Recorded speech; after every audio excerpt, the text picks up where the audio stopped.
Well, you might be asking yourself, at risk of what? I mean, seriously. In Humboldt County, we practically live in parts of a rainforest. So how could we be at risk? To start understanding the possible risks, let's take a look at some of the water issues people are facing on a global level. Here's a clip from the trailer to Flow, a documentary on water privatization. Humans are changing the climate. We already see evidence about it. One of the most significant impacts of climate change will be on our water resources. This notion that we'll have water forever is wrong. The world is running out of fresh water. In the last 10 years, major water companies from Europe have started taking advantage of pollution and scarcity. Who owns water? Who gets to make the decisions about water? Water privatization was forced on Bolivia by the World Bank. Water is the most precious commodity for them in the world. It's blue gold. Water is a common resource. Water is not a property. The water sector is going to grow at 2 to 3 times the global economy over the next 20 years. The market is amoral, and it's going to lead you to selling to those who can buy it and not to those who need it. So water privatization and this term blue gold might be a new concept for some of you. It was for me. And this idea that multinational corporations might be taking over some people's water supplies is a concern for some. Others it's not. For me, I was disturbed, I must admit. And before I got into my own panic and fear, I wanted to figure out what's going on locally. And this is what I found out.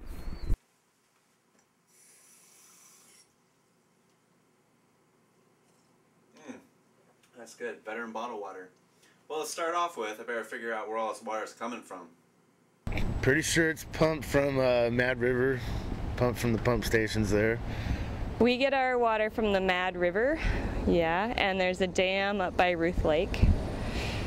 So, yep, and there's a pump house right up off the 299 there by, what is that, West End Road, go up there.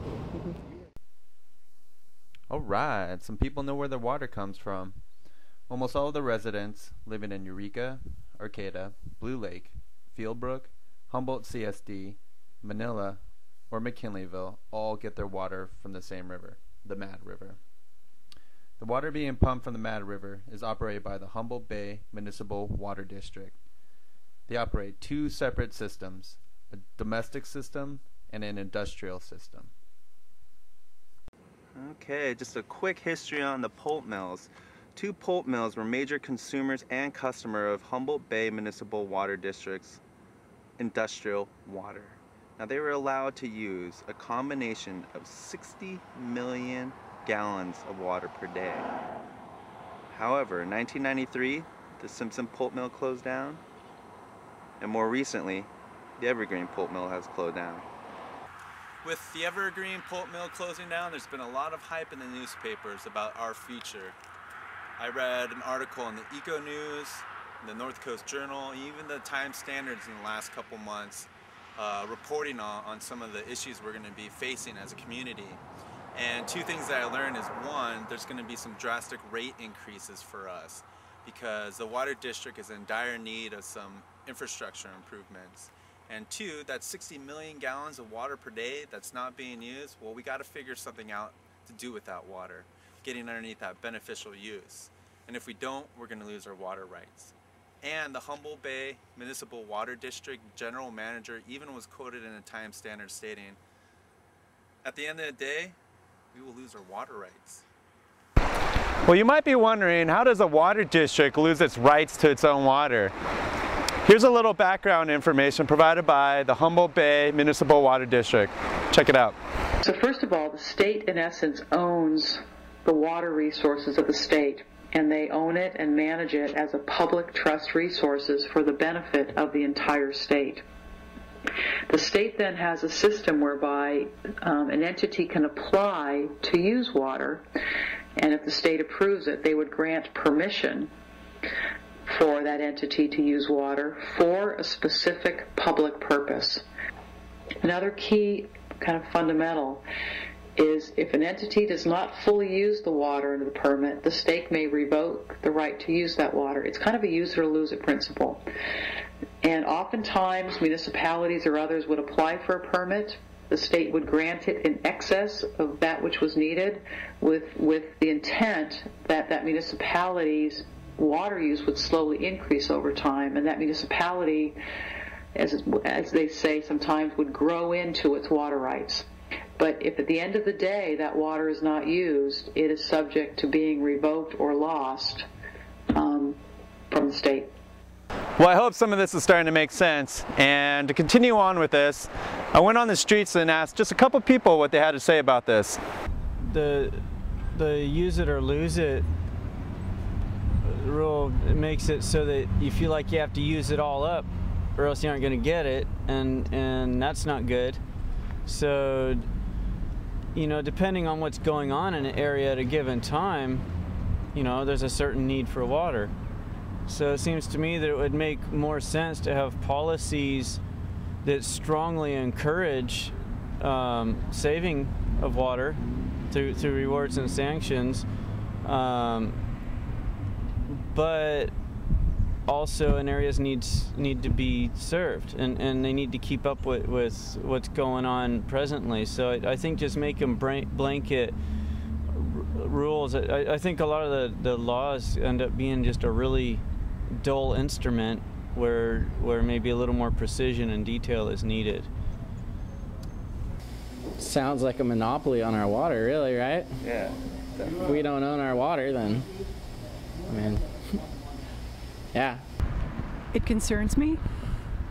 I know that the water levels are low. I'm concerned about the health of the rivers and the health of the fish, and the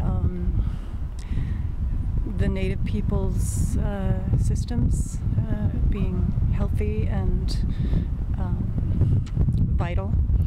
And I know that low water affects all of those things. So I think we need to be extremely circumspect about giving away water. Right. I mean, it's already bad enough. It can't get any worse. Right.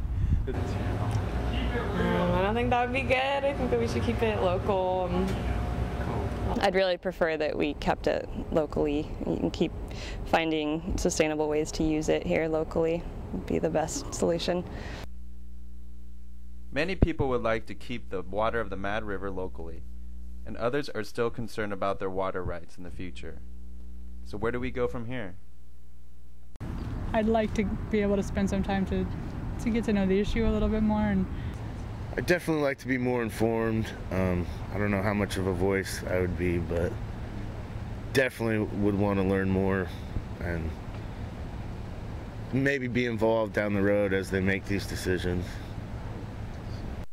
And what about the rest of us? What can we start doing? I guess just have people learn about it and be aware of what's going to happen, not let the process get by us, and just be informed, I guess, maybe take part in the action. I've only been thinking about it for a few weeks, and I honestly haven't come up with any solutions, but I think with the organizations that we have here, if we could put our heads together, we could find needs for the community and just do whatever we can. There's a lot of steps we can take as a community. I think the most important one is to respond. Whether this is by staying informed, talking about the issue, or taking action in the community. It's going to be essential we respond to this current challenge so we can 1. Ensure our community water supply needs are met, 2. Protect and maintain control of the local water rights, and 3. To lessen the cost increases that will impact us in the future. Thanks for tuning in and hanging in there, and I'm out.